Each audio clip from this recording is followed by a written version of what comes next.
vă rog, lăsați-mă. Sunt un simplu vânător de mistreți. Și tu cine mai ești? Pe tine te știu, ești regele morții a pădurii. Hei, da. Ești regele naturii.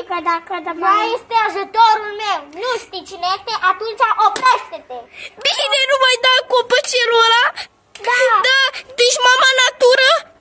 E sora vitregă a mamii naturii, cine ești? Nu, dar eu aia sunt. Bine, duceți-vă undeva. Bine, nu voi trage niciun animal. Nu-ți arăți, mama. Așa, bine.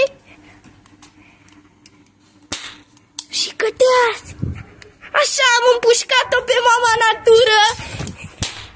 Am împușcat-o și pe ea. Am reușit cât de cât.